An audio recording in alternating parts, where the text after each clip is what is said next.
长期以来，关于谁是第二次世界大战最大贡献方，一直都是个争论不休的话题。受到西方文化霸权的影响，现在很多年轻人对二战中各国的贡献模糊不明。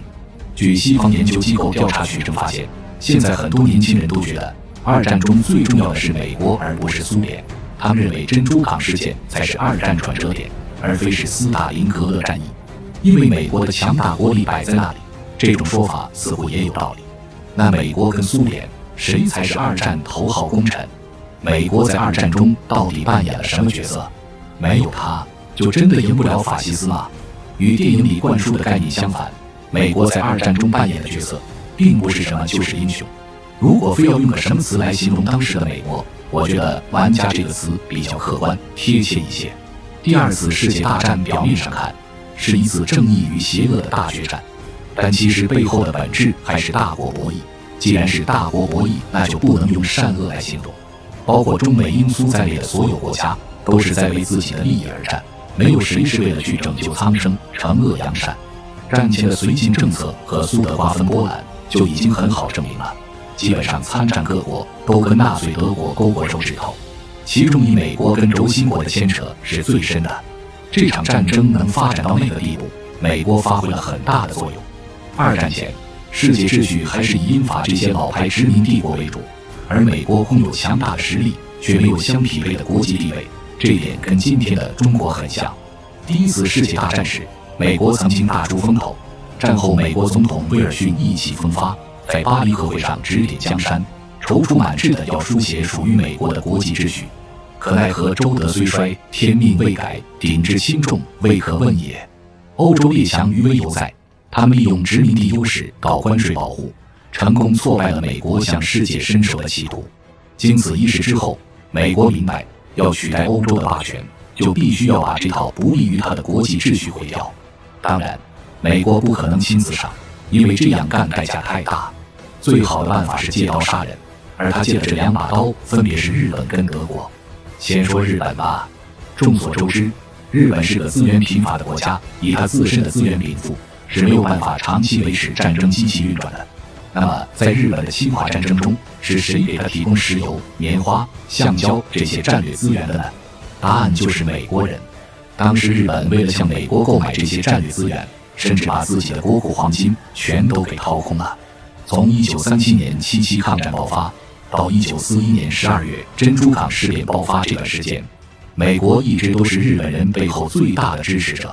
当年每一颗射进中国人胸膛的子弹都有美国人的一份功劳。也许有人会拿飞虎队来说什么美国人一早就开始支持中国抗战之类的话，但我们要弄清楚的是，飞虎队并不是一个官方组织，它是由陈纳德将军和一批美国退役航空兵自发组织的一支志愿军，跟美国政府没有多大的关系。说回日本，日本这个金牌打工人最终不负美国所望，在侵华战争期间成功摧毁了欧洲国家在华的势力。完成任务后的日本已经被美国榨干，他们再也拿不出更多钱跟美国老买军火。美国趁机开始与日本划清界限，被断了奶的日本饿急了眼，先是发动珍珠港事变，袭击了美国的太平洋舰队，后来为了寻求战略物资，更是把矛头对准英法荷等国在东南亚的殖民地，超额完成了美国人给他定下的指标。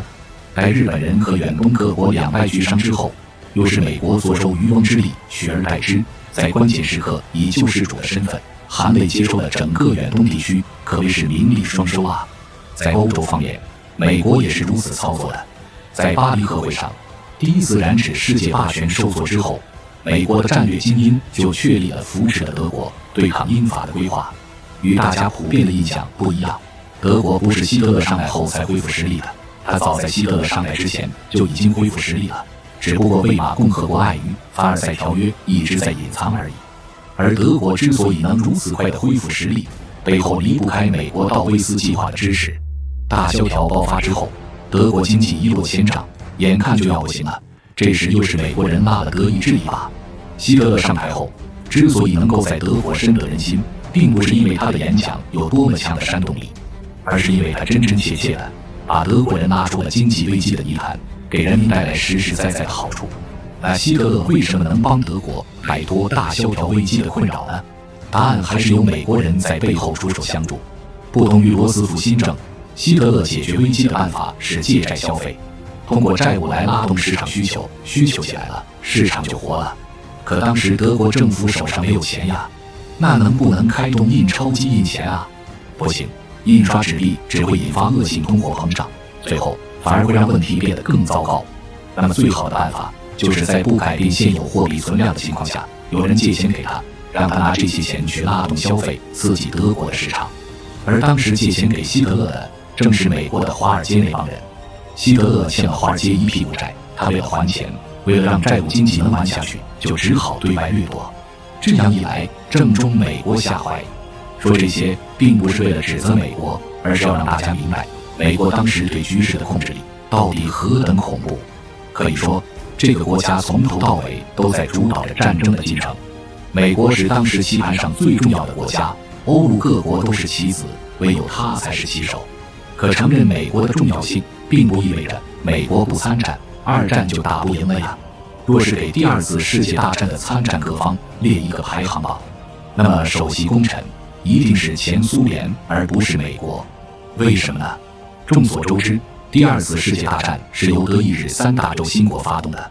排除掉意大利这个负责打酱油的喜剧演员之外，这场战争本质上就是由德国主导的欧洲战场和日本主导的亚洲太平洋战场所组成。其中德日两国的国力天差地别，不可同日而语。因此，欧洲战场抗击德国的国家才是主导战争胜负决定性力量。自从法国投降后，欧洲方面能够跟希特勒掰一下手腕的，无非就是英国的丘吉尔和苏联的斯大林。那第一功臣毫无疑问就在英苏两国之间产生。先说英国，在战争中，英国的作战区域主要集中在海上，对抗德军的狼群潜艇，顺带着派出空军到欧洲大陆轰炸一些德国的军事设施。此外，英国还派出部分陆军在北非战场跟德国名将隆美尔作战，也算是在客观上牵制德军部分兵力。可这些作战，且不论战绩如何，哪怕是全都大获全胜，对德国造成的伤害也不过是皮肉之伤而已。德国真正的强项是陆军，只要那支横扫天下的陆军还在，德国就永远称不上元气大伤。那是谁重创了德国的陆军呢？答案是苏联红军。是苏联红军在斯大林格勒保卫战和库尔斯克大会战中彻底摧毁了德国人手上的机动兵力。也正是从这两场会战之后，才奠定了欧洲战场的胜局。库尔斯克大会战是发生在1943年，而被美西方国家吹上天的那场诺曼底登陆是发生在1944年。那时候德国虽然还活着，但实际上已经死了。所谓诺曼底登陆，除了捡人头之外，又有什么值得称道的呢？更令人不舍的是，英美两国在二战中还有着出工不出力、借刀杀人的嫌疑。早在二战最危急的时候，斯大林就曾向丘吉尔提出，要他们赶紧开辟第二战场，帮苏联红军分担一部分压力。可丘吉尔和罗斯福出于自身利益的考量，一直打太极来搪塞敷衍。是他们真的没有能力提前发动一次诺曼底登陆吗？显然不是。以当时英美两国的实力，强行发动诺曼底登陆是绰绰有余的。如果真的这么做，那么他们还真就是当之无愧的二战第一功臣，无可争议的那种。可正是他们自己放弃了这项荣耀，把它拱手送给了苏联。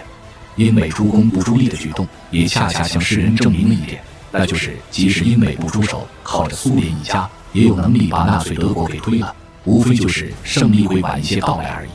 那这么说，没有美国参加，二战也能胜利？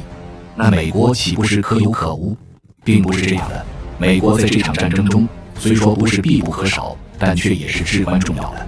美国的重要性体现在两点上：第一，美国的太平洋战争和原子弹加速了东方战场的胜利；第二，也是最重要的一点，那就是美国没有加入法西斯阵营，否则后果难料。先说第一点吧。二战时期的东方战场，主要是中国跟日本在互相较劲。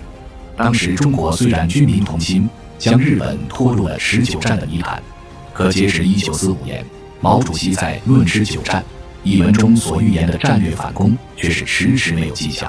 敌后战场的八路军武装虽然较之过去有了长足的发展，但要跟日本人打成是攻防战还有一定的难度。而被国际上寄予厚望的国民党正规军更是不堪。在抗战后期，反法西斯阵营高歌猛进的时候，居然弄出了37天丢38城这样的战绩。如果没有外力干预，中国的这场战争还要持续很长一段时间。虽说最后获胜的肯定还是中国，可无论如何，如果没有美国那2颗原子弹，中国还要付出数以百万计的伤亡。再说第二点，如果美国加入法西斯阵营，会对世界造成什么影响呢？答案是毫无悬念的，反法西斯阵营一定是战败的一方。因为二战中，除美国之外的其他反法西斯国家都是惨胜。战后，英国丧失了百年霸业，苏联失去了2000万青壮年人口，中国牺牲高达3000万。这还只是在面对日德2个打手的情况下，要是美国这个幕后大 boss 直接下场，反法西斯阵营的结局可想而知。所以美国的重要性不在于他有没有参战，而在于他没有站在敌人一边。当然了，美国这么干也不是因为正义感爆棚，他之所以没有站到法西斯那边，仅仅只是因为那样做无法实现利益最大化而已。前面说过，法西斯国家就是美国豢养出来咬人的2头恶虎，养虎容易一豢呀，美国必须时刻把握住战争进程，不能让这2头老虎失控。一旦美国帮助法西斯阵营，最后得利最大是日德而不是美国，这2国都是侵略性极强的法西斯，若是羽翼丰满，难免要反咬一口。毕竟在他们看来，法西斯轴心国才是一家，美国终究只是一个外人。战后分蛋糕的时候，几乎可以肯定他们一定会抱团排挤美国人。相反，美国站在反法西斯阵营这边就不一样了。难道反法西斯阵营的国家就不会反咬他一口了吗？这个还真不会。有苏联这个社会主义国家的存在，一旦法西斯国家这个外部威胁被解除，反法西斯阵营内部立刻就得崩溃，欧洲那些小国抱他大腿都还来不及呢，又怎么会反咬一口呢？战争后期，美国战略家就说过，苏联向西欧推进600里，可我们却向欧洲推进了6000里。美国明明可以早早地开展诺曼底登陆，可任凭丘吉尔一催再催，罗斯福就是无动于衷。